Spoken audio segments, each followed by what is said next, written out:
Nuestro primer tema para el día de hoy es lo que hemos llamado capital relacional. Mm, Mil disculpas, ahí me ha pasado el pie de lámina, no lo he actualizado. Pero a ver, la idea básica, ya que estamos en el módulo de gestión administrativa financiera, es que no todos nosotros, nuestras facultades, nuestras escuelas de medicina o carreras de medicina, tienen o tenemos un capital, siempre. Y ese capital en realidad es el total de recursos, tanto físicos como financieros. A veces pensamos que el capital es solamente el dinero, ¿no? El circulante, pero esa es una de sus versiones, como vamos a ver en otro módulo. En general, el concepto de capital es que el capital es el total de recursos físicos y financieros, tangibles e intangibles, que posee una entidad. Ahora, este capital se puede obtener de diferentes formas. Habitualmente proviene de aportes de socios cuando es una empresa privada o accionistas, o cuando somos una entidad pública de aportes del Estado en cualquiera de sus niveles, gobierno nacional, gobierno regional, y que como teoría general el capital tiene el uso, la finalidad de generar nuevos beneficios o ganancias. Ahora, cuando es un capital privado, se espera que esto sea una rentabilidad privada, ¿no? O sea, en circulante, ahí sí, una rentabilidad privada, especialmente cuando estamos en una universidad que denominamos en Perú las universidades societarias. En las asociativas también generamos este tipo de capital con la diferencia de que no se puede eh, generar dividendos, es decir, distribuirse entre los accionistas o propietarios de la empresa, sino se tiene que reinvertir en la propia institución. Y cuando estamos en una entidad pública, ese capital simplemente se netea en relación al aporte del Estado y se sigue ejecutando y se convierte en capital ya social, o sea, utilidad para la sociedad en la cual estamos inmersos. Ahora, por lo tanto, siendo capital un concepto tan amplio, una de sus variantes o una de sus formas es el capital intelectual. Para nosotros que somos, digamos así, gente académica, intelectual, esto nos debe resultar muy sencillo o muy obvio. Bueno, es importante hacer notar que no siempre ha sido tan obvio. El concepto de capital intelectual surge en los años 70. Antes de eso no se le consideraba como tal, no se le teorizaba como capital. Y Galbraith, que es uno de los teóricos que inicia con estas reflexiones sobre el capital intelectual, la define como todo el conocimiento, toda la experiencia y toda la tecnología organizacional que una empresa emplea para encontrar su ventaja competitiva. El tema de ventaja competitiva lo voy a trabajar con Raúl, con más detalle, así que ahí no voy a profundizar mucho hoy día, pero sí hacer notar que eso que muchas veces llamamos en el lenguaje coloquial el know-how, eso es el capital intelectual. Y está allí, a veces plasmado en documentos. Cuando hacemos nuestros documentos, nuestros manuales de procedimientos, por ejemplo, o nuestros flujogramas, lo que estamos haciendo es plasmar un capital intelectual. Muchas otras veces ni siquiera está documentado, simplemente está flotando en el ambiente, eh, en todo caso encriptado como cultura organizacional. Todo entonces, todo aquello, conocimientos teóricos y prácticos que materializamos como tecnología, es decir, formas de organización y formas de producción. Aunque no lo sintamos, esas formas que desarrollamos en nuestras facultades y que generan valor para nuestros alumnos, esos son capital intelectual. Solamente que no está en libros, muchas veces, ni en libros contables, ni en libros académicos, porque la verdad es que vimos muy poco. Yo tengo algunas publicaciones que después voy a compartir. Este es uno de mis temas de investigación. Lo poco que investigamos sobre nosotros mismos. Por eso es que una de nuestras líneas es el tema con Juliana, el módulo sobre gestión de la investigación. Y si bien es cierto, cuando trabajan con Juliana, muchas veces identificamos investigación como aquello que tratamos de conocer del mundo exterior, de la medicina, de la salud, etcétera. En realidad también hay mucho conocimiento importante que generamos y que ni siquiera lo hacemos consciente de nuestra propia operación y no lo publicamos.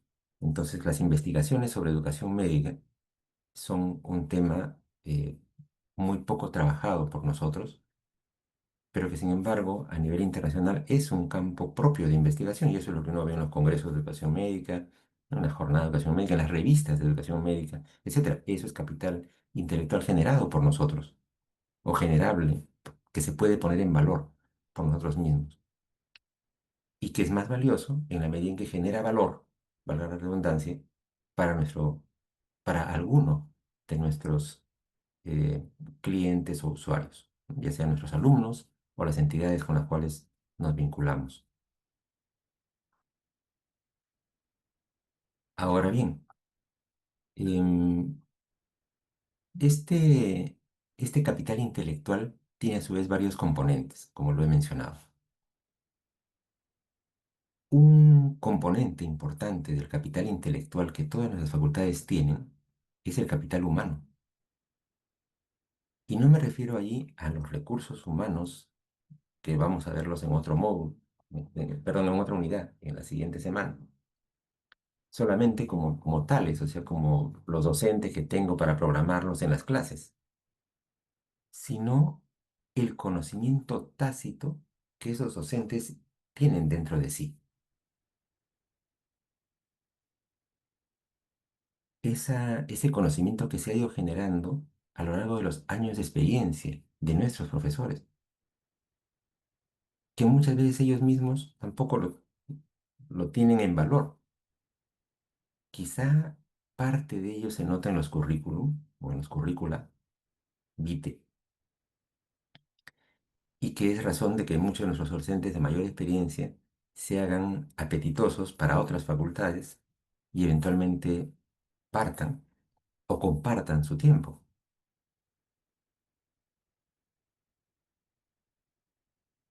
Aunque a veces duele, siempre ha sido así. Desde que empiezan las universidades occidentales allá en el año 1080, y me imagino que desde antes, porque de ahí no he podido revisar mucha literatura sobre las universidades en Oriente, muchas de ellas mucho más antiguas que las de Occidente, pero las universidades siempre han surgido así, grupos de docentes que salen de una universidad y fundan una nueva universidad. Prácticamente no hay otra manera. Bueno, ahora hay otras maneras también, pero digamos, esa históricamente ha sido. ¿Y eso qué significa? Capital humano, conocimiento tácito que se va acumulando, que eventualmente se gema, ¿no? Como los hongos. Nos reproducimos, las universidades nos reproducimos así por gemación. Se gema y forma una universidad nueva. Es capital humano y por eso es que hay que valorarlo y cuidarlo e invertir en su mantenimiento. Luego hay un capital, yo le digo a veces encriptado, estructurado en la organización, que es, repito, por ejemplo, aquello que uno ve reflejado en nuestros manuales de organización y funciones, en nuestros manuales de procedimientos, en nuestras guías de práctica. Ese know-how se va labrando, se va construyendo y se puede poner en valor, convertido en guías. A veces no lo tenemos así, ¿no es cierto? En realidad las guías inclusive son, pues, son guías, son pautas, pero no describen así al segundo o al milímetro lo que hace el docente. Y lo que hace el docente es parte de lo que la facultad le va orientando, condicionando o guiando para que haga y para que brinde a nuestros alumnos. Y nuestros alumnos se sientan orgullosos de estar en nuestra facultad. Ese orgullo del alumno refleja su satisfacción y eso significa, en los términos que estamos usando hoy día, significa valor agregado. Nosotros le generamos valor agregado a ese alumno. Si no, no estaría contento. Cuando no se le genera valor, el alumno está descontento. No, no. En cambio, tener un alumno, como les digo, contento, orgulloso, es el resultado de este capital organizacional que hemos logrado desarrollar. Y que, repito, muchas veces no lo visualizamos como tal, ¿no? A veces lo vemos hasta como requisitos incómodos. Dicen, "No, estos de la acreditación que nos piden papeles y papeles y papeles". Es que, como ya van a ver más con Charito, eh, si no está escrito, entonces, ¿cómo se da fe? ¿No? Es el tema de la acreditación, dar fe. ¿Cómo se da fe de que algo existe? Y en realidad existe. Lo que pasa es que muchas veces no nos hemos tomado el trabajo de ponerlo en negro y blanco. Y eso es capital organizacional. Y finalmente está el tema del día de hoy. Parte del capital intelectual, entonces, es el capital relacional, es decir, la vinculación que tenemos con otras entidades. Eso no es, no es humo, como a veces se piensa. No es solamente reuniones o conversaciones. Eso es capital. Porque el capital genera algo valiosísimo. Es el capital racional. Esa es una definición que me gusta de Cale. Dice que es el grado de confianza mutua, compromiso, respeto y amistad entre entidades. Es una forma interesante de hacer el esfuerzo de verlo, porque muchas veces pensamos que este tipo de atributos, o sea, la confianza, el compromiso, el respeto, son atributos, digamos, humanos individuales y por lo tanto solamente pueden surgir entre personas. Y hasta cierto punto es así, hasta cierto punto. Entre personas que nos conocemos, digamos, en la vida cotidiana, efectivamente, esto es amistad. Pero cuando las personas nos relacionamos formal o informalmente con personas que pertenecen a otras instituciones y lo hacemos a nombre de mi institución, entonces esa vinculación, esa amistad, ya no es solamente una amistad personal, y es un vínculo entre instituciones. Entonces, si yo voy a una reunión, como seguramente nos pasa con frecuencia, al ministerio, al gobierno regional, a un hospital, y voy a nombre de mi facultad y me entrevisto con funcionarios de ese hospital, del gobierno regional, del gobierno nacional, estoy tejiendo una amistad diferente.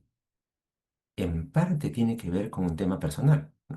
Los contactos, pero es más que eso, porque significa una reunión entre un decano o un director de una escuela o facultad de medicina con un director regional de salud, con un director del Ministerio de Salud, con el viceministro, con el ministro o ministra. Entonces, ese tejido ya es diferente.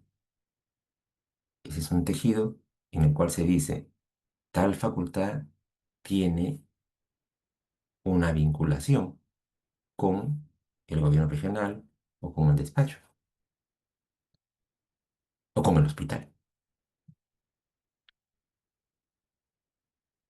Y de la misma manera, la memoria de este tipo de reuniones en parte queda en la memoria de los que participaron en la reunión o en la entrevista, pero en parte queda en las actas, ya sea las actas antiguas, que hasta ahora a veces todavía se hacen, que es el acta en papel, firmada, o el acta ahora electrónica, ¿no? Que todo dicen, después de la reunión, un correo electrónico con los aspectos principales, ¿no? Ya, es un acta.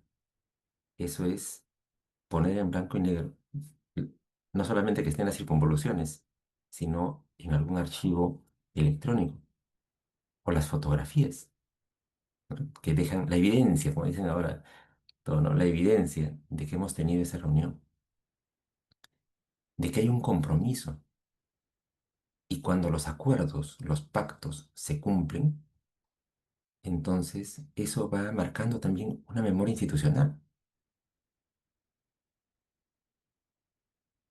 Cuando se dice entonces, pide cita tal funcionario, dicen sí, esa entidad nos apoya, siempre cumple, recibámoslo, aunque no conozcamos a la persona o venga por primera vez, pero viene afianzado en ese capital relacional, en que quienes vinieron antes a nombre de la entidad siempre dejaron una huella positiva en esta vinculación. Cuando no es así, también funciona. Espero que no lo hayan sufrido, pero pasa. Que antes, me lo contaba un amigo, decía ya, yo me iba, me dice, a buscar, a pedir reuniones y no me querían ni recibir,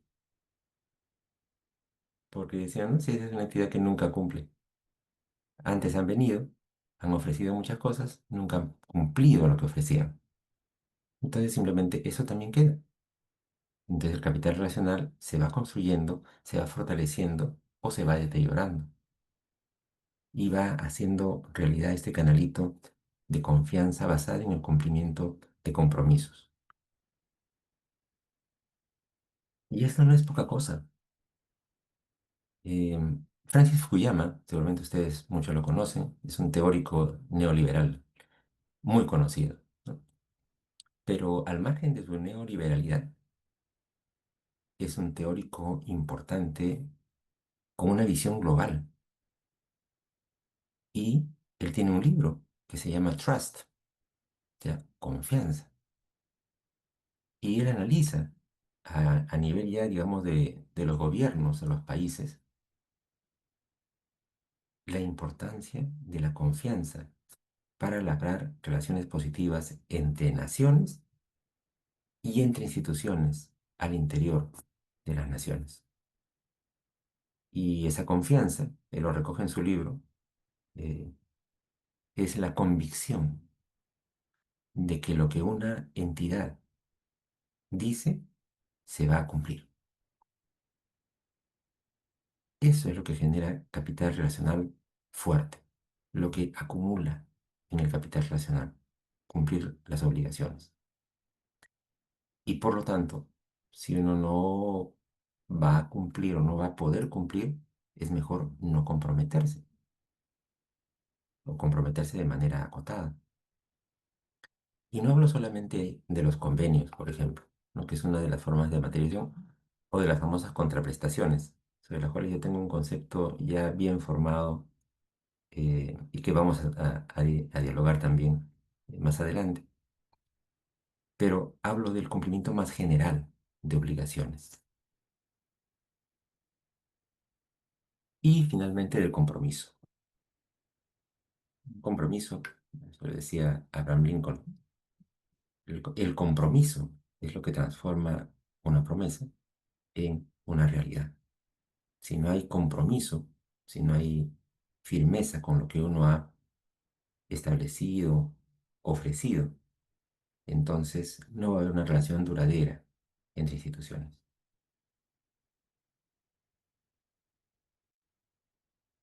Y ustedes dirán, ¿y eso cómo se objetiva? ¿Cómo se materializa? Bueno, les traigo un ejemplo que seguramente va a ser cotidiano para todos. Creo que estamos en la época de los rankings universitarios. Yo, la verdad, no me gustan mucho los rankings.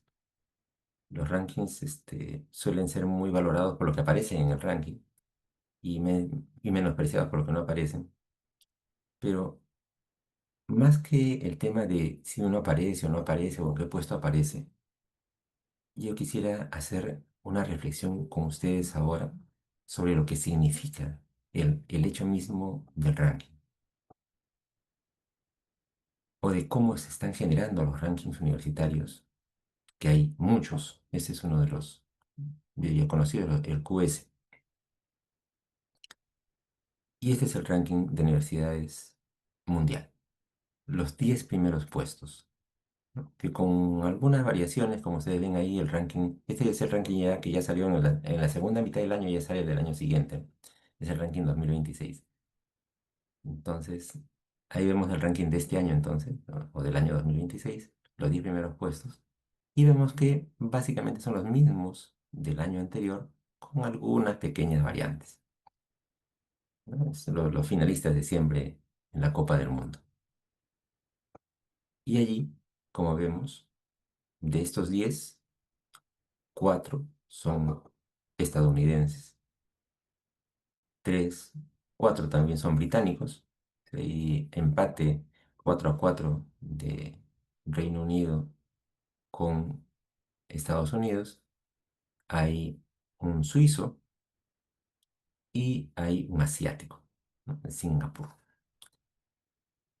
Uno puede tener sus propias variaciones, de hecho, no todos los rankings coinciden, yo diría en un 50 y en un 50 no, entonces algunas de estas universidades quizá en otros rankings no aparecen. Pero lo que quiero hacer notar no es tanto la universidad en específico, sino un detalle adicional que ahorita se lo voy a mostrar. En este caso, estamos hablando de los 10 primeros puestos del mundo. O sea, creo que todos sabemos en qué parte del ranking mundial están las universidades peruanas, ¿no? Pero aquí se las traigo para recordar. Previo a ello, ¿cuál es el ranking latinoamericano? Para no sentirnos tan mal, ¿no? Para ir preparando el ambiente. En el ranking latinoamericano, la universidad más alta, en este ranking por lo menos, es la UBA, la de Buenos Aires, que está este año en el puesto 84, bastante bueno, de las 1000 universidades del mundo en el ranking, en el puesto 84 es estar bien alto, ¿no? Luego la de Sao Paulo, la Católica de Chile, la UNAM, una gran universidad del hermano país de México, luego la de Chile, la Nacional, el Tecnológico de Monterrey y así sucesivamente. Pero fíjense cómo rápidamente bajamos, ¿no? Del puesto 84, que estaba la UBA, corren 20 puestos hasta el 108 Sao Paulo y así sucesivamente. Y estas que son las 10 primeras de las latinoamericanas, ya llegamos al puesto 317 y todavía no nos vemos a nosotros. Para no hacer la historia muy larga, aquí vienen las peruanas.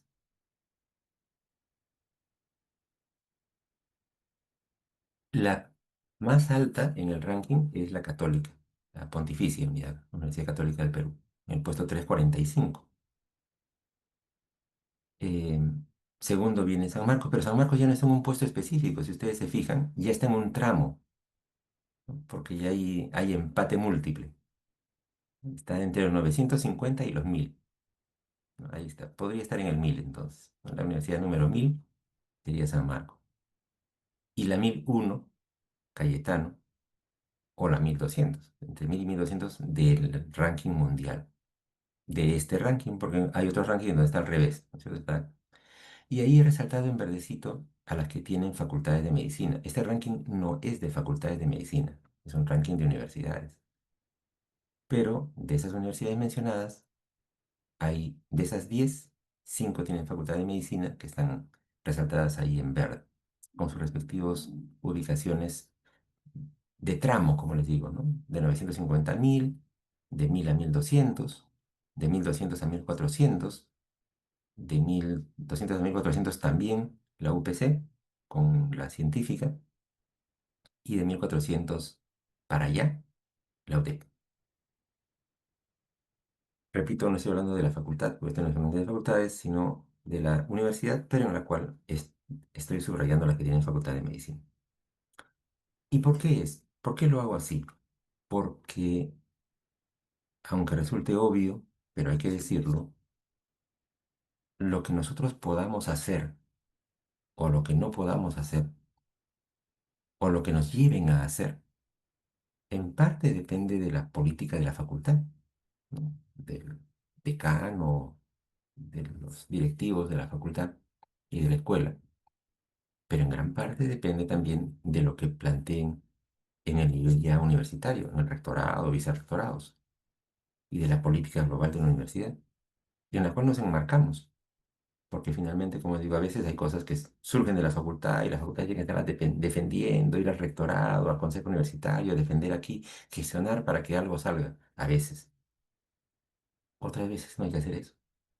Porque en el rectorado o en el vicerrectorado, o más arriba en la asamblea universitaria, o en las societarias en el comité de gerencia, se decide, no, esto es lo que se va a hacer en la universidad.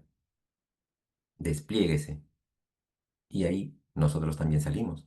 Entonces, este tipo de rankings tiene también ese mensaje, por eso lo coloco, porque los determinantes de la política o del quehacer y de la gestión, incluso las pautas generales de gestión, no dependen de la facultad, ¿no? Dependen de estos niveles o de más arriba aún.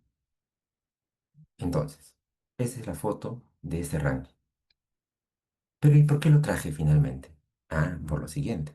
La gran pregunta es, ¿y este ranking cómo así se hace? ¿De dónde salen esos puntos que llevan al puesto que uno ocupa en el ranking? Miren, este QS usa esta metodología.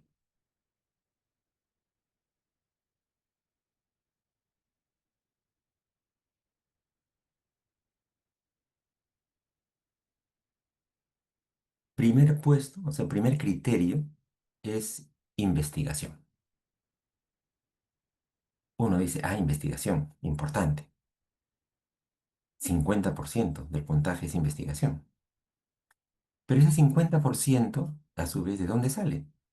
Ah, 20%, o sea, la parte más chiquita del 50%, son las citas bibliográficas, ¿no? Por docente. Faculty en inglés es docente, ¿no? Entonces, son citas por docente. La tasa de citas por docente, o el índice H, cualquiera de sus versiones, dependiendo de los rankings, pero las citas por docente, eso contribuye. Entonces, promover que nuestros docentes publiquen, además de ser importante por el tema de gestión de la investigación que van a ver con Juliana, es importante porque de ahí viene 20% de este tipo de evaluación. Pero fíjense el otro 30%, o sea, la mayor parte de este importante rubro de investigación, ¿qué cosa es? Reputación académica. Y uno dice, ¿y eso cómo lo miden? Ah, es muy fácil.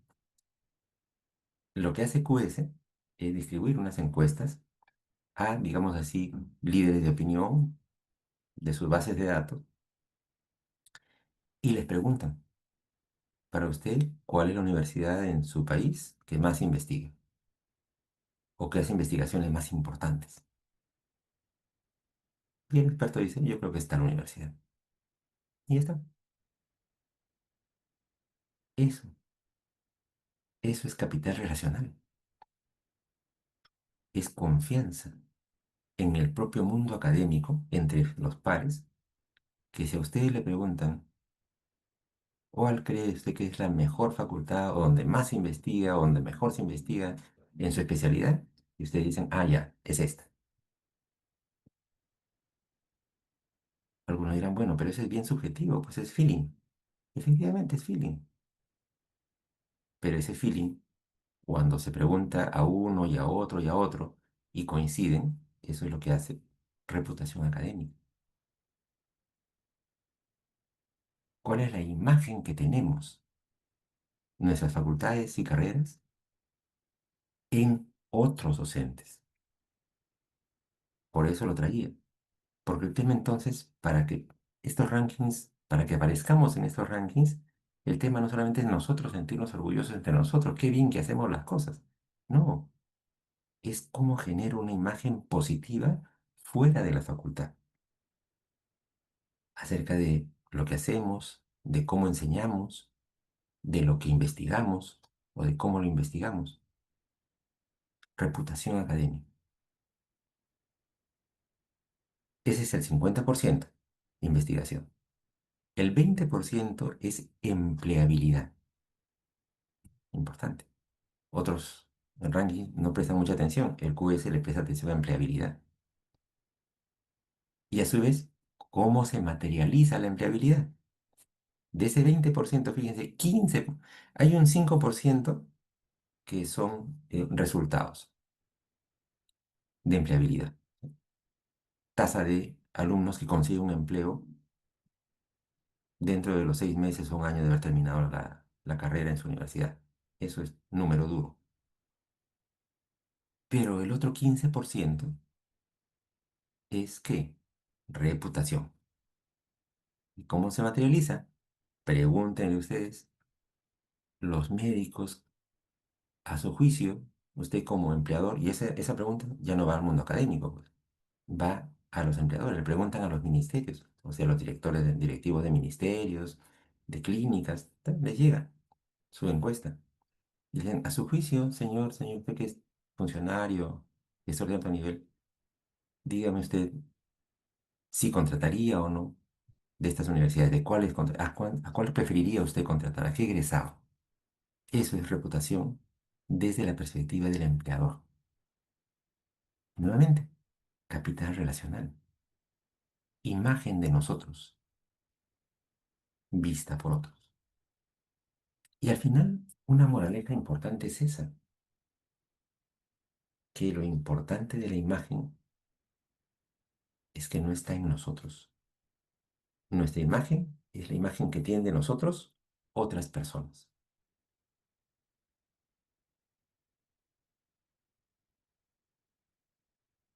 Tercer ítem, 10%, experiencia de aprendizaje. Esa palabra se usa mucho ahora en gestión, en marketing. ¿Cuál es la experiencia del usuario? O sea, qué tan satisfecho está con lo que está viviendo cuando acude a las aulas. La experiencia de aprendizaje. Ahora, la manera de materializarlos, el indicador, en este caso, ya es la famosa tasa estudiantes por docente. Esta es un poquito más dura en el sentido más medible. Tasa de estudiantes por docente. Claro, ahí tenemos a nuestro favor las pautas, ¿no? de SUNEDU, pero que se toman en cuenta, miren, 10%, 15%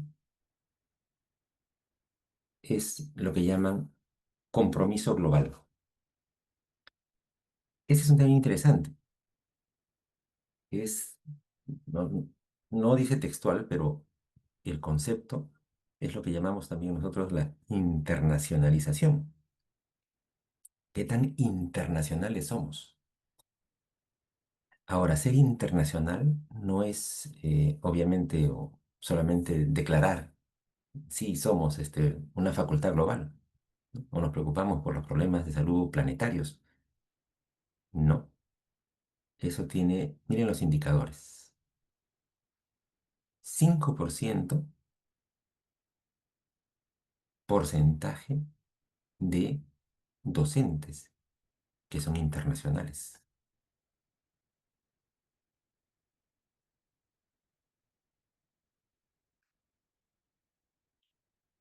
Segundo, participación en redes de investigación internacionales. Capital relacional, participar en redes. Tercera, que en este caso le han puesto cero, pero que en otros años ha sido más significativo, es diversidad del estudiantado. Diversidad del estudiantado.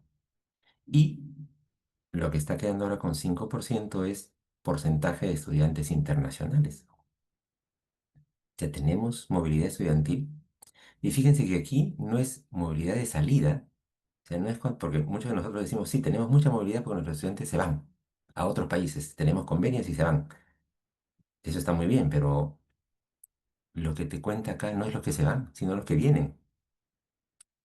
Entonces la pregunta es, está muy bien que sus estudiantes salgan del país o de la universidad, excelente, pero ¿y cuántos vienen? ¿Y por qué se mide cuántos vienen? Porque eso refleja el prestigio. Porque cuando a un estudiante en otro país le dicen, usted va a ir a Perú a hacer una pasantía, a dónde quisiera ir o a dónde puede ir,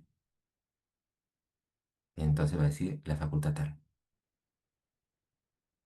Eso es lo que se materializa después como qué porcentaje de alumnos internacionales tenemos en el campus. Y finalmente el tema de la sostenibilidad, que es, eso sí es más estructural de la universidad.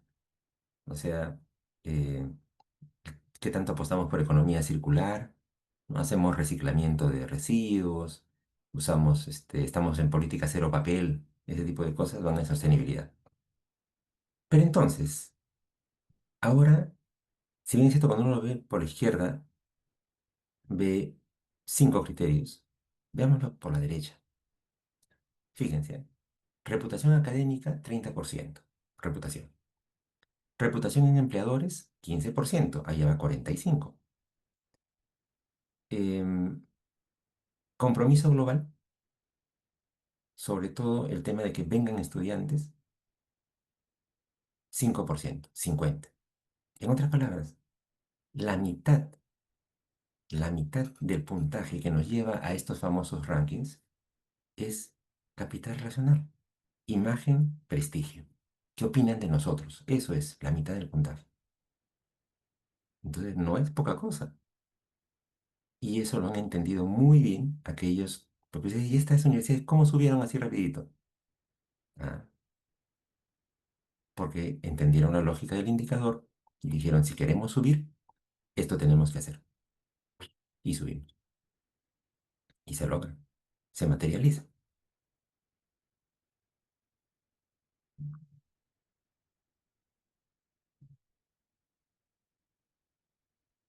Y yo les he traído acá,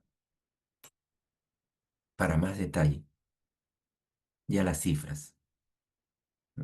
Pude haber hecho el filtrado por carrera de medicina, pero lo he dejado así nomás en bruto, para que se vea un poquito el tema.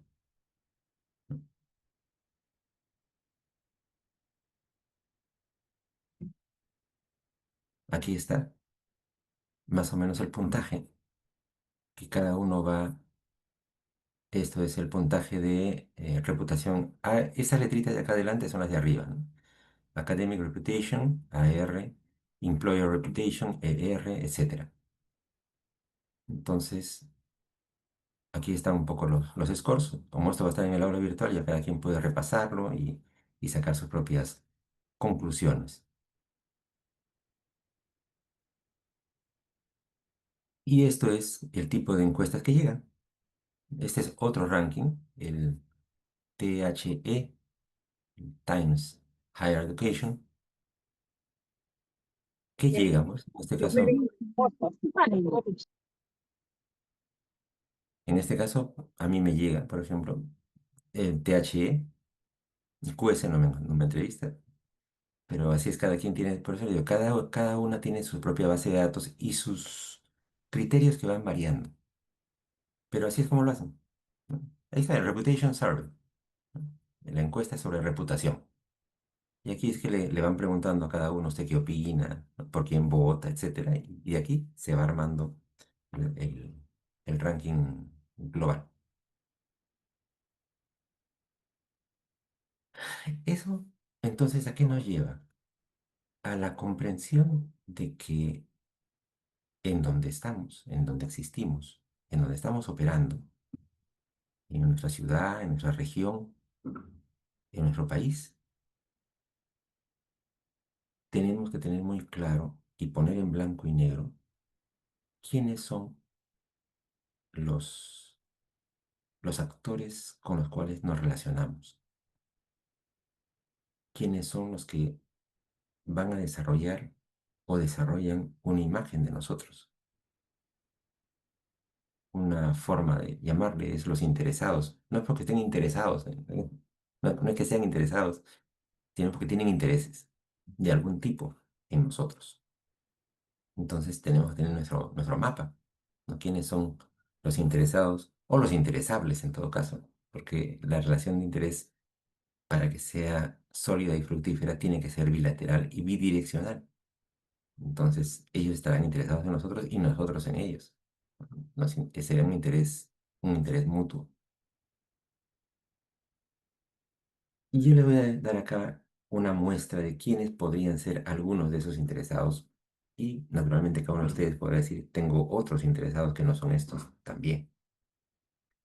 Por ejemplo, un grupo al cual a veces no le hacemos mucho caso, las públicas, que en general no solemos hacerle mucho caso.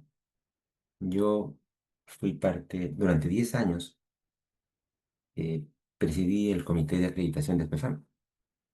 Entonces tuve la oportunidad de conocer muchas facultades societarias, asociativas y públicas a nivel nacional. Las públicas en general no le prestamos mucha atención a los exalumnos. Bueno, ya se graduaron, ya cumplimos, ya cumplió el país con usted, y es un colega, hasta la vista. Las asociativas y especialmente las societarias sí suelen tener muy claro quiénes son sus exalumnos, porque como tienen áreas de marketing fuertes, para las áreas de marketing, un exalumno es un potencial nuevo alumno. Si egresó de nosotros de pregrado, tenemos altas probabilidades de que haga también con nosotros el posgrado, en alguna de sus versiones. Quizá no tenemos residentado todavía, lo tendremos más adelante. Cuando tengamos residentado vendrá, pero mientras no tengamos residentado, quizá ya tenemos posgrado, tenemos maestrías, hará con nosotros una maestría o una diplomatura. Entonces, hay más atención en el exalumno. Pero es porque nosotros no somos nuevamente, muy atentos con los exalumnos. Pero las facultades más grandes, curiosamente, las que están más altas en los rankings que hemos visto, tienen esto mucho más desarrollado. Promueven activamente asociaciones de exalumnos, al margen de que el exalumno se pueda matricular de nuevo o no. Yo tuve la suerte de hacer mi maestría en una universidad de las que están entre las 20 primeras. No, no salió en la transparencia de ahora, pero tampoco quería sesgarme, así que lo dejé en 10. La Universidad de Londres. Yo hice mi maestría en el año 1993-1994, o sea, hace ya más de 30 años. Y hasta ahora me llega puntualmente mi boletín del exalumno. Nos van rastreando, entre comillas. Van averiguándose. Primero llegaban por correo, después por correo electrónico, y ahora, bueno, y se mantienen, llega por correo electrónico. Y nos van actualizando. Mira, el exalumno de la promoción tal, de tal maestría, ministro, decano, funcionario, en fin. Ellos solamente ya publican si uno está en ese nivel, ¿no? Otros cargos ya no publican. Pero construyen su red de exalumnos, los alumni que le llaman ellos, ¿no? Los alumni. Ellos construyen y cuidan esa red de exalumnos. A veces también nos dicen, muchachos, una donación sería bienvenida, pero no lo hacen tanto por la donación, que es una de sus opciones también, sino por el capital relacional. Porque imagínense cuando esa información en las redes llega, dicen, ¿usted a qué facultad quiere ir a hacer su pasantía o su posgrado o un stage? Ah, yo quiero ir a esa facultad de donde hay pues egresados en posiciones destacadas. Y el capital relacional se va construyendo a lo largo del tiempo. Hay que cuidarlo y cultivarlo con paciencia, como un bonsái. Los alumnos y exalumnos, sobre todo pensando ya en los alumnos como potenciales exalumnos, ¿qué nos pueden brindar los exalumnos? Pueden participar en comités consultivos, pueden participar en consultas. Si queremos hacer una revisión de la malla curricular, consultemos con los exalumnos. Si están estructurados, más fácil llegar a ellos.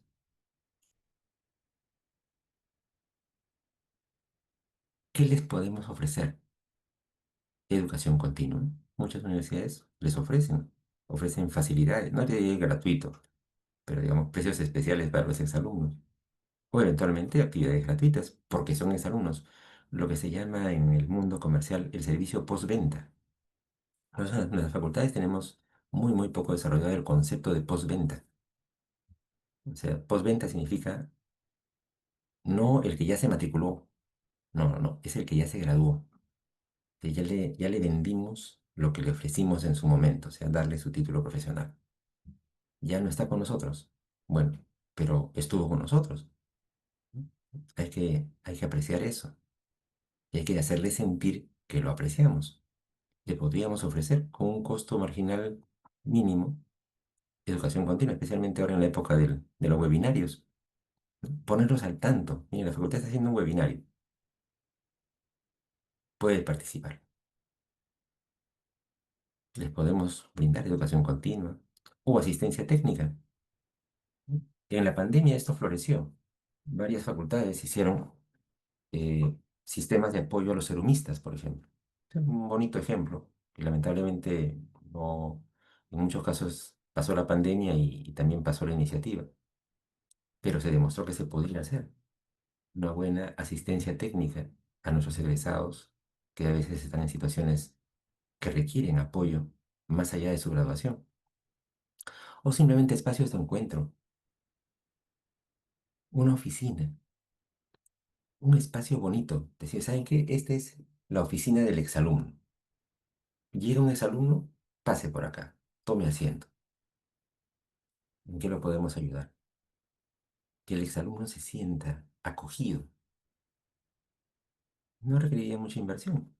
No le digo pues que hagan así un estadio, ¿no? Para los exalumnos, aunque seguramente podrían caber. Una oficinita, o ofrecerles, exalumnos, miren acá, en el aniversario de la facultad, vengan.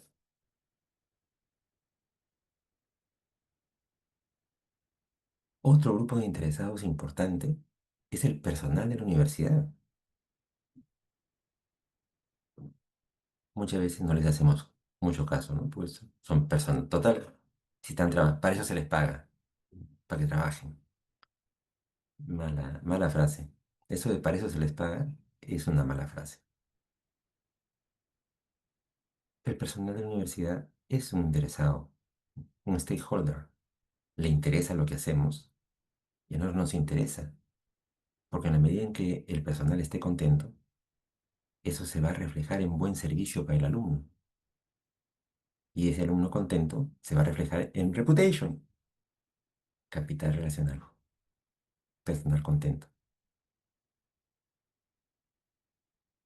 Esta es la UTP. Ya tiene facultad de medicina.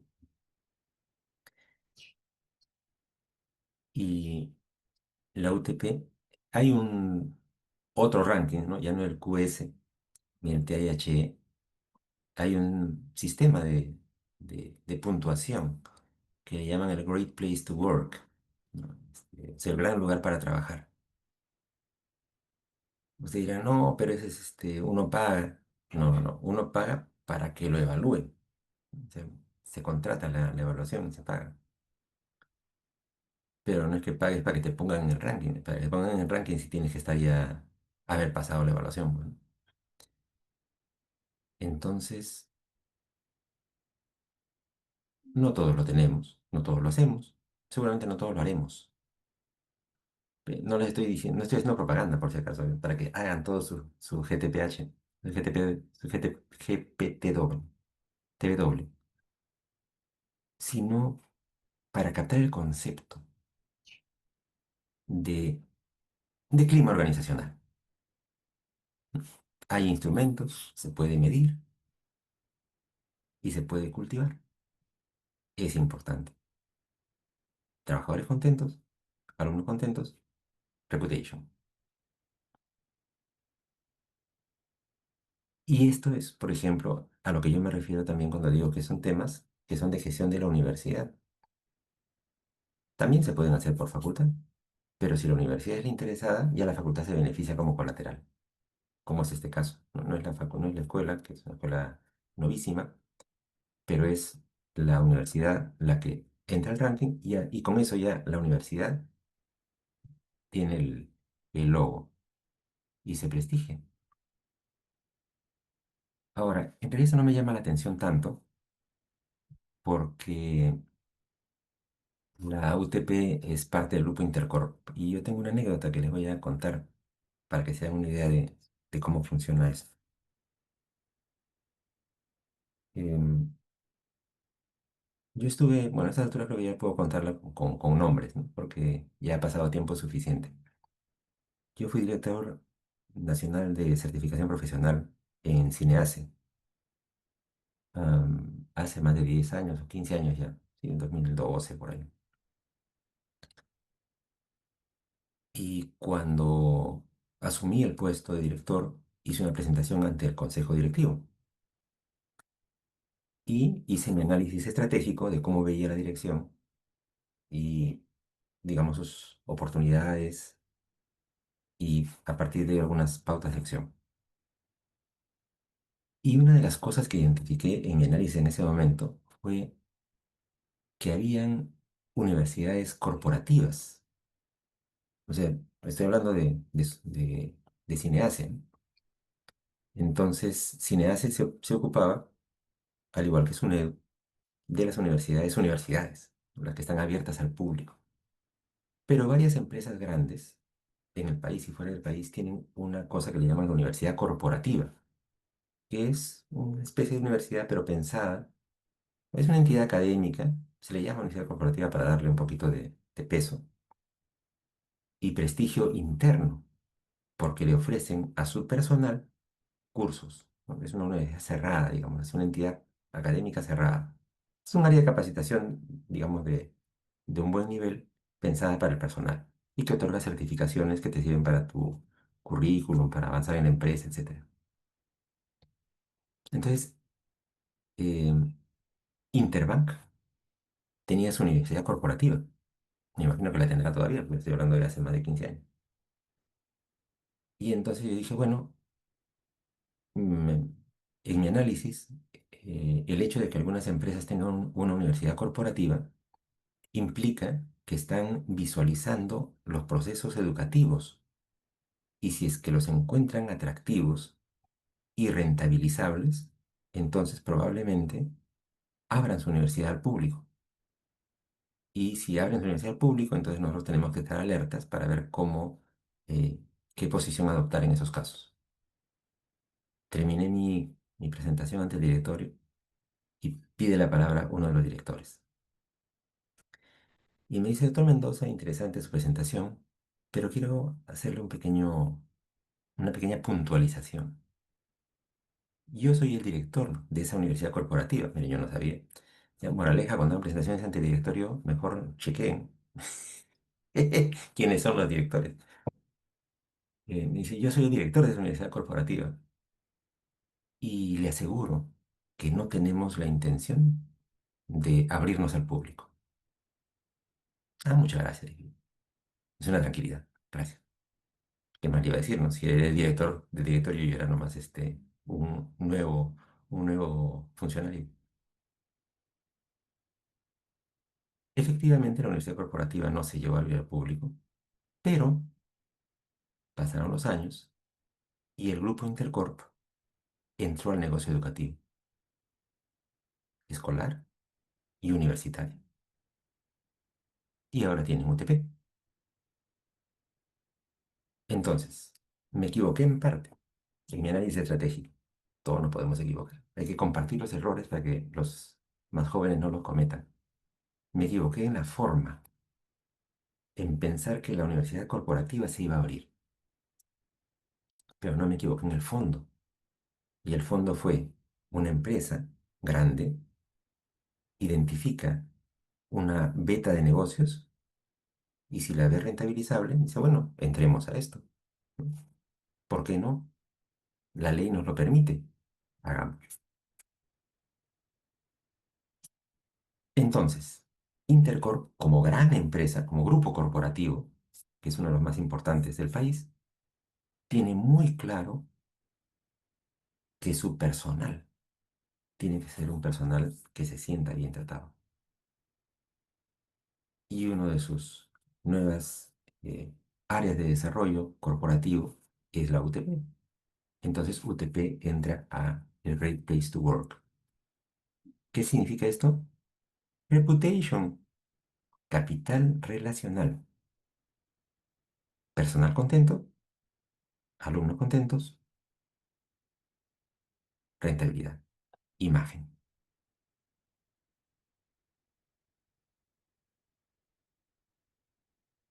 Otro tema, relación con el gobierno.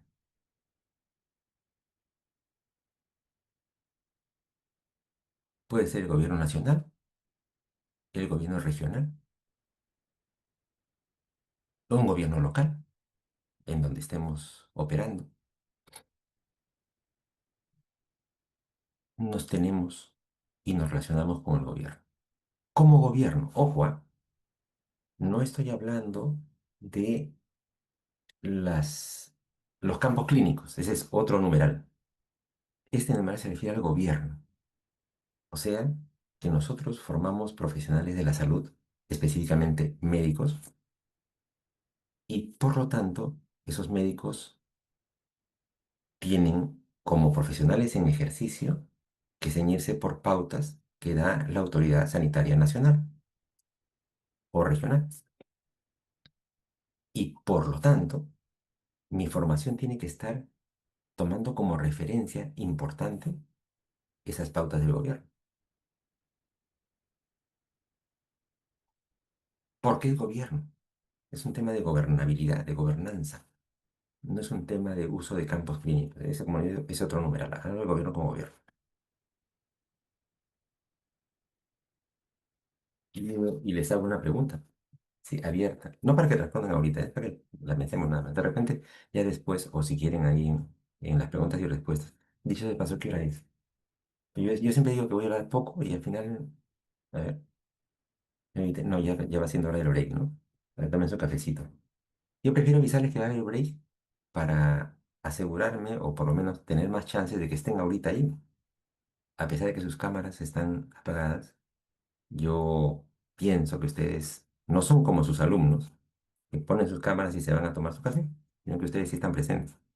Entonces, eh, confío en eso y me basta con que estén las cámaras apagadas, pero sé que están ahí.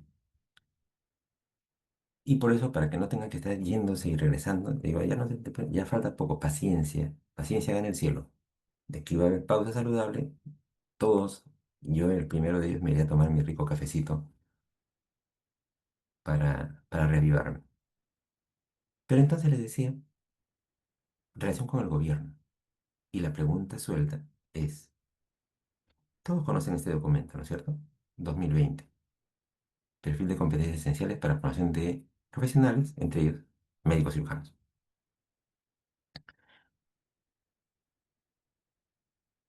¿Qué tanto hemos incorporado este tipo de recomendaciones en nuestro perfil de egresado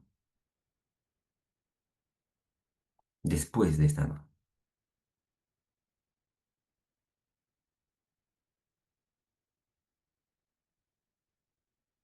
Y no solamente hablo de esta norma,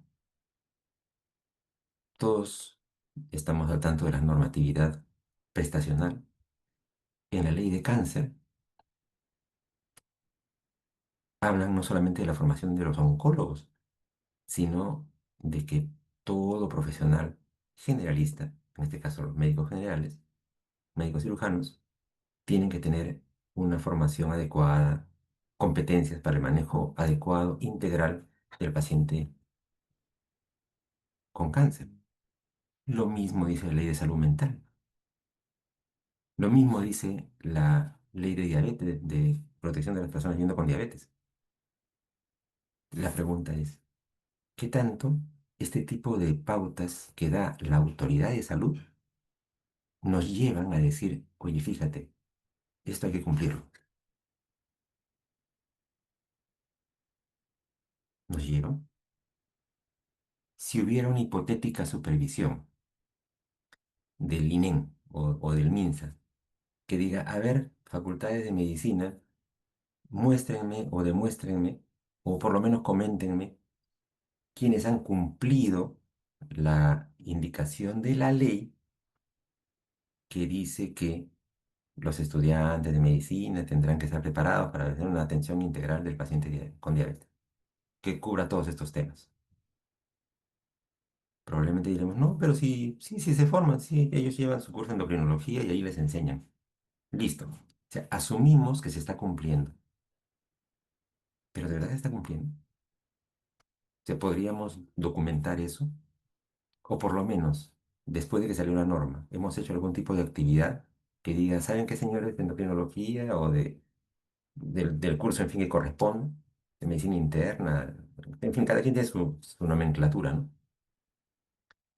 Eh, por favor, revisen esa norma, denle cumplimiento porque es la ley y luego hagan un informe. Quizá no modificaron nada, pero por lo menos ya tengo una acción como gestor de la facultad, como director académico, como director de la carrera, el rol que yo tenga, que me permite decir, sí, señores, yo estoy cumpliendo con la ley. He revisado y sí, acá está.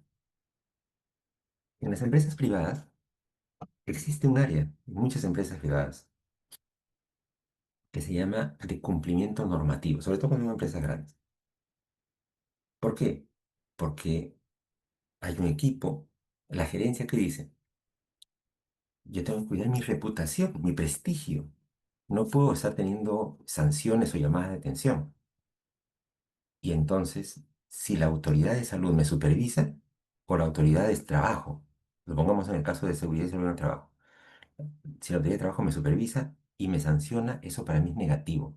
Al margen de que me multen o no me multen, el solo hecho de estar siendo sancionado es deterioro reputacional.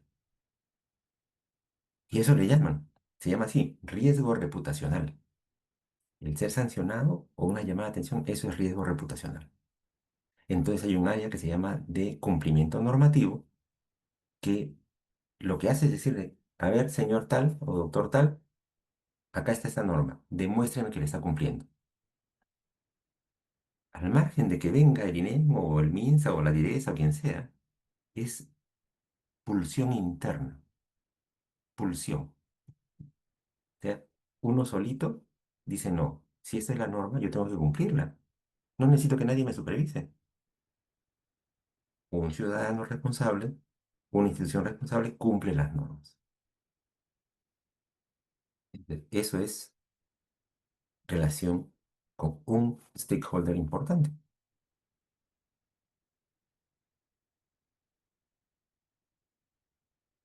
Y yo sé que no es fácil. Es un artículo que yo publiqué, creo que es del año 2015, me parece, ya hace 10 años. Yo he investigado este tema, sé que no es fácil la relación. Mis entrevistados en este artículo decían que en algún momento, pretérito, había habido espacios de coordinación que lamentablemente se habían perdido. Pero la pregunta es, ¿un espacio de relación siempre es un espacio de ida y vuelta? Entonces, ¿qué tanto estamos? Mire, yo participé durante unos años en el comité, en el Consejo Nacional de Salud, en uno de los grupos técnicos. En el Consejo Nacional de Salud hay asiento como sociedad civil para las facultades de medicina, públicas y privadas, tienen sus representantes. me duele decirlo, pero brillaban por su ausencia, brillaban por su ausencia. No iban.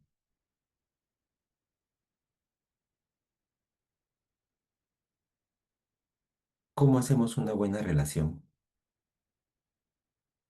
cuando nosotros mismos no cultivamos esos espacios de articulación que son difíciles?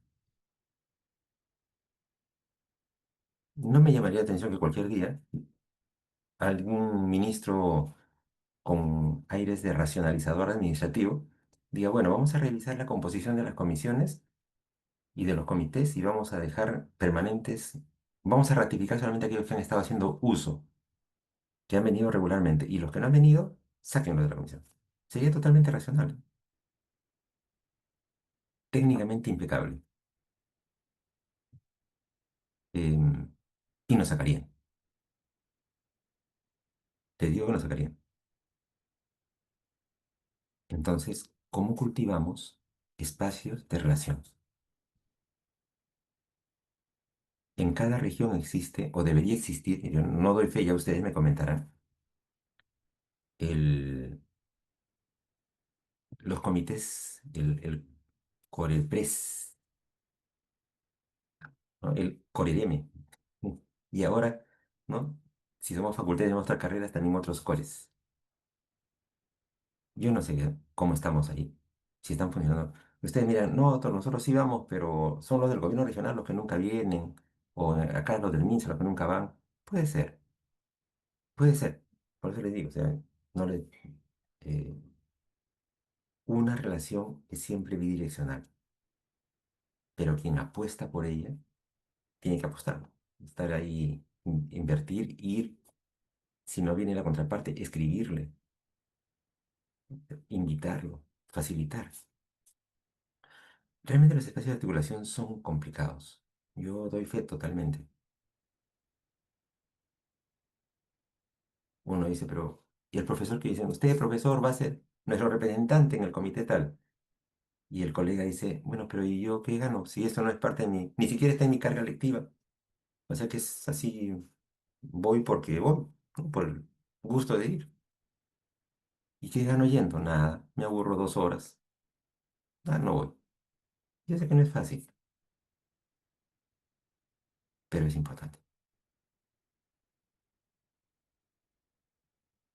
Seguimos con el tema de capital relacional. O sea, aquello que cultivamos al relacionarnos con otras instituciones, nuestros empleadores.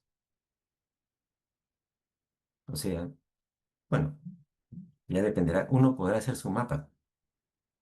Yo no sé, no he visto mapas, la verdad.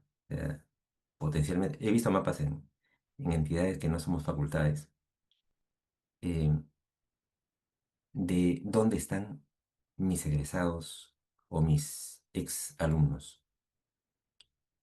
En este caso de Londres, que le digo, ellos tienen su mapa.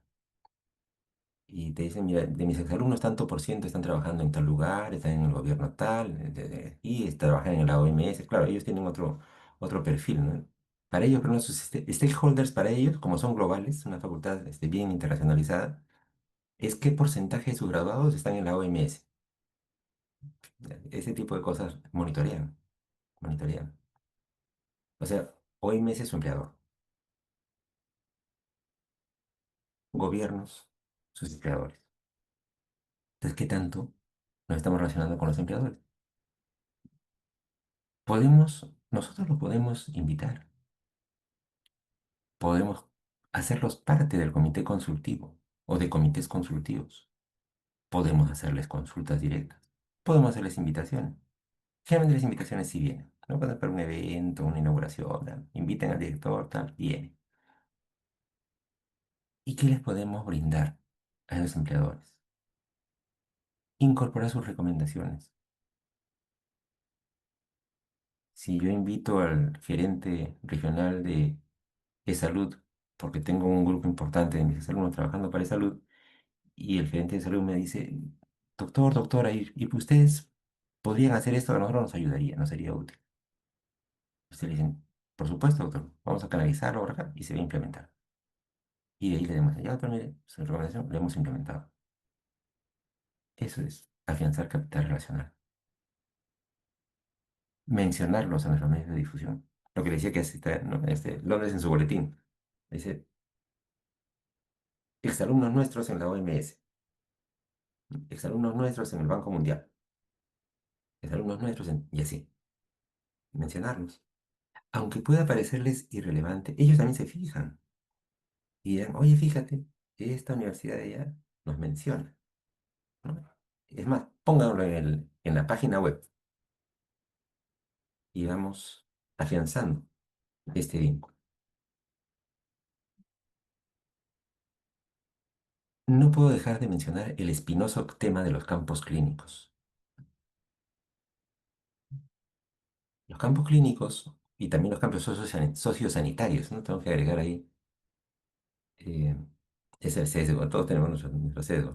Debería decir relación con campos clínicos y sociosanitarios. Nos brindan espacio de aprendizaje. Al margen de lo avanzado en nuestro centro de simulación, los campos clínicos y sociosanitarios son necesarios. Son espacios de aprendizaje valiosos para nosotros. Perfecto. ¿Qué les podemos brindar? Contraprestación. Sí, yo soy el primer crítico a este tema. Y donde puedo, lo digo, y quizá algún día me hagan caso. Yo creo que eso debería desaparecer. No sé a quién se le ocurrió, pero fue una mala idea. O sea, monetizar, mercantilizar el campo clínico es una mala idea. Y cada que pasa el tiempo se va empeorando. Entonces, para mí eso nunca debió pasar y si se puede derogar, habría que derogarlo. Alguien me hará caso alguna vez. Pero por ahora le podemos brindar contraprestaciones. Claro, las afortunadas, entre comillas, las entidades públicas, las universidades públicas, les brindamos medias becas para el posgrado, les damos cursos de capacitación como contraprestaciones. A las privadas las agarran así en peso, ¿no? Ya ustedes deben tener mil anécdotas más que yo de lo que les han pedido alguna vez. Y como me decía un colega, y yo le decía, bueno, pero digo, a ti te conviene, denles lo que te piden y declárenlo como donación. No, me dice, ni siquiera quieren, no me aceptan, no me firman la donación para poder exonerarme de impuestos. Eh,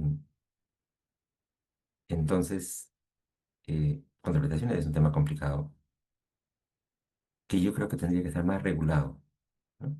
Pero bueno, esa es una tarea es otra tarea. Para hoy día, lo concreto es que existen las contraprestaciones y que en todo caso, si ya nos comprometimos, hay que cumplirlas. Usted dirá, no, Mendoza, es imposible no cumplirlas porque te los exigen para el siguiente convenio. Bueno, pues hay que cumplirlas.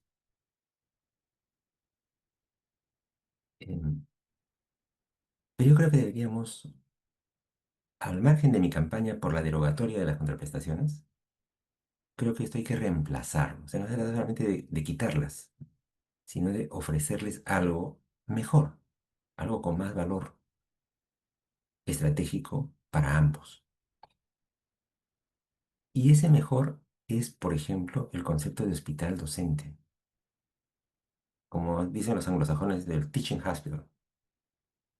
Nosotros no hemos todavía puesto en valor el tema de hospital docente o de sede docente, en todo caso para hablar también de primer nivel, ¿no? Y tengo que corregirme, son cositas que tengo que trabajar. En todo caso, el concepto de sede docente o hospital docente tenemos que ponerlo en valor, que para, que para el hospital o para la red, para el establecimiento donde yo vaya, sea un orgullo decir, somos sede docente de la universidad tal. Eso hay que trabajar y corresponde a cada uno de nosotros trabajarlo con su contraparte correspondiente. Y lo otro que sí se viene haciendo también en parte, se puede fortalecer más, es una investigación basada en el establecimiento. Apoyar con nuestros tesistas, nuestros docentes, etcétera, investigaciones de utilidad práctica para el establecimiento o la red que nos acoge. Hay algunos ejemplos, tampoco hay que ser negativo, ¿no? Pero que son ejemplos ya pues bien antiguos, ¿no? Ahí está bien. El famoso Onadomani. Usan ese acrónimo, ¿no? Onadomani. Hospital Nacional Docente Madre Niño, San Bartolomé. Es más, ellos hasta lo usan así ya, es parte de su ADN, como dicen algunos, ¿no? Ahora, ¿no? El Onadomani. Dicen, ¿dónde trabajas en el Onadomani? Antes decían San Bartolomé, ¿no? Ahora dicen Onadomani. Este es el Onadomani nuevo, ¿no? Yo conocí el antiguo, el anterior allá en Tirón, Ancash, creo, ¿no? Miro que está. Entonces, eh, ellos usan, y es más, se sienten, no se sienten docentes, un hospital docente. Si uno va y hay espacios docentes, docentes trabajando, alumnos circulando, se vive la docencia y se refleja en su ser, ¿no? En su nombre. También está Las Mercedes, ven ahí, el loguito, Hospital Nacional Docente Las Mercedes. Ahí no sale una Onadomani, no sale Onadom, o Re, es que este re, no sale nada. Hospital Regional Docente, Oredola, Oredolam, el Hospital Regional Docente Las Mercedes. Y eso lo he visto en el internet, no conozco, ¿sí? El Hospital Docente de la Universidad Nacional de San Agustín.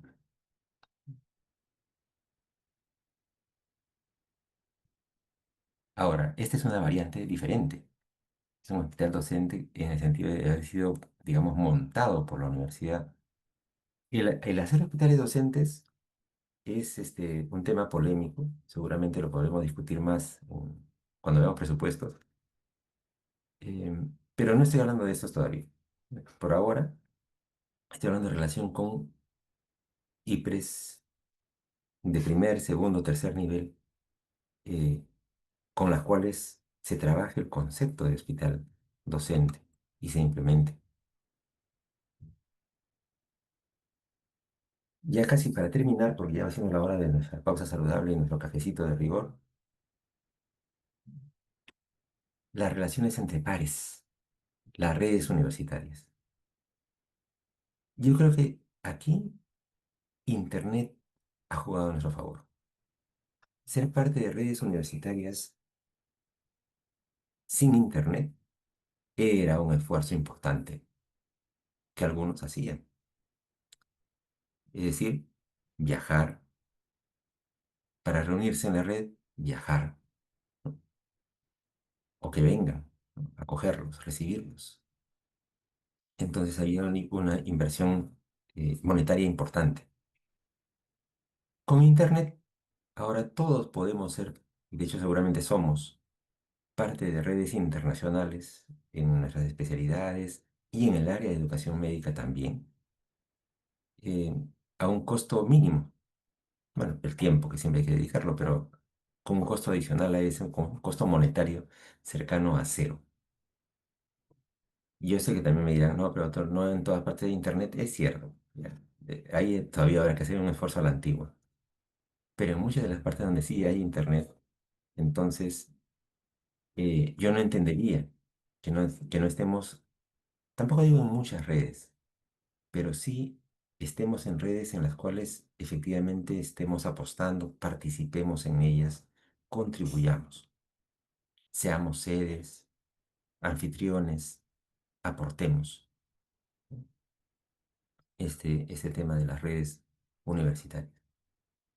De hecho, esta es una red, ¿no? No es una red como otras redes, es un tipo de red, en todo caso, una entidad asociativa, ¿no? ASPEFAM, que es a su vez parte de una federativa más grande, que es la Federación Panamericana de Facultades de Medicina, FEPAFEM. Esa es parte de la World Federation, de la Federación Mundial de Facultades de Medicina. Es, pero al interior y coexistentes tenemos muchas otras redes también. Aquí mismo, nacionales, ¿no? Tenemos las redes de simulación, de salud pública.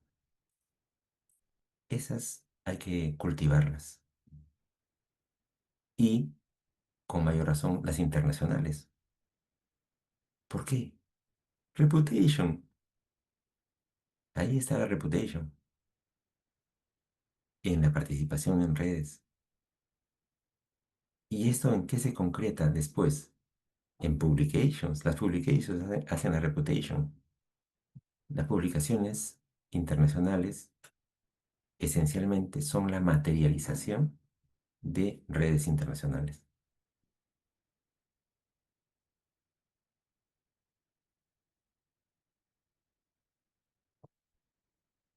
Otra forma de verlo es la internacionalización. Eso que ustedes ven en la pantalla fue mi tesis doctoral, convertida en un libro que se publicó con la cooperación de la Embajada de Francia y la Asamblea de Rectores en aquella época.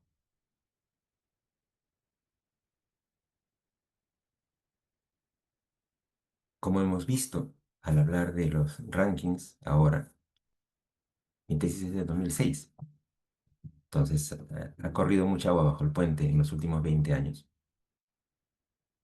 pero como se ve ahora en los rankings, internacionalización entendida en todas sus dimensiones: movilidad estudiantil, movilidad docente, un currículum pensado para temas globales,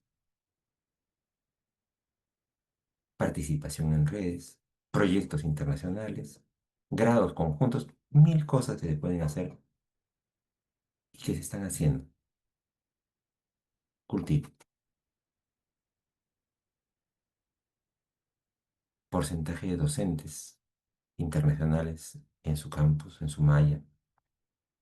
Porcentaje de alumnos que son atraídos, que vienen en las pasantías. Eso es diferentes formas de materializar las relaciones internacionales, precedidas por relaciones nacionales fluidas. Hay experiencias bonitas. eh, Una de ellas que involucra, bueno, yo conozco de más cerca una, pero seguramente hay muchas más, de movilidad interfacultades, intranacional, es decir, dentro del mismo país. Y es importante también, porque afiatar los mecanismos de movilidad estudiantil y docente intranacional afiatan los procesos institucionales para poder después hacer lo mismo a nivel internacional. No lo pongo como pasos necesarios, pero si se dan, son pasos que se refuerzan mutuamente. Y un poco para consolidar ese tema de la internacionalización, ahí les he puesto un cuadrito donde está el QS, el que acabamos de ver, el ranking QS, con el otro ranking, el que me hace la entrevista a mí, el THE, y con otro que es el University Multirank. Y miren, todos ellos, ¿qué tienen en común? Miden, dos de ellos, proporción de estudiantes internacionales, todos ellos miden proporción de docentes internacionales, todos ellos miden publicaciones conjuntas entre diversas instituciones internacionales, algunas ya más específicas como la U Multirank, las grants de investigación internacional y algunos elementos también de apoyo. El QS, por ejemplo, fíjense, tiene soporte facilidades religiosas internacionales. Les puede parecer medio extraño. Miren, cuando yo hice la maestría, como les digo, en Londres, yo fui peruano así pilas y delegado estudiantil de mi promoción. Entonces, una de las cosas que se discutió ese año, o esos años, ¿no?, de estudiantiles, era eh, que como había mucho estudiante islámico en Londres, entonces ponerle sus mezquitas en la universidad. Capilla ya había, entonces mezquita no había. Decían, "No, pequeña mezquita, para que ellos puedan orar. Aunque ellos no requieren una mezquita, ellos oran donde estén, tienen su sistema. Pero una forma de mostrarles, ellos hablan de ser políticamente correctos, ¿no? Una forma de sensibilidad organizacional era eso. Y eso, por ejemplo, ejemplos como ese los mide el QS. Luego están los estudiantes de intercambio que salen. Cuando digo acá, se miden ambos, ¿no? Los que ingresan y los que salen. Esto lo miden el QS y el multiranking. Entonces, este es un tema reputation. Por supuesto que hay buenas prácticas nacionales, por mencionar las que yo más o menos conozco y las comparto, pero ustedes me van haciendo notar las que tienen, yo las voy a incluir ahí. Para el noveno programa ya figurará en mis transparencias. Ese programa de Cayetano es un programa bastante activo. Este es el programa de UPEU, la Universidad Peruana Unión. Yo he tenido la oportunidad, como parte del comité de ASPEFAN, de visitar el campus de UPEU. Tienen instalaciones bonitas para acoger a sus visitantes internacionales y les ofrecen, tienen residencia pensada para visitantes internacionales, no pensada, construida, visitantes internacionales, y tienen eh, pues, electivos y demás que se les ofrecen. Y no he tenido la oportunidad de estar visitando a los amigos de la Universidad de la Amazonía, pese a que en algún momento me han invitado, pero no he podido corresponder a la invitación, me disculparán. Pero no quería dejar de mencionarlos porque hay investigación hecha por la Católica, que no en vano es la que está más alta en el ranking nacional, porque investiga mucho y en diferentes temas. Es una investigación hecha en la Católica acerca del bienestar de los aguajún en la UNAF.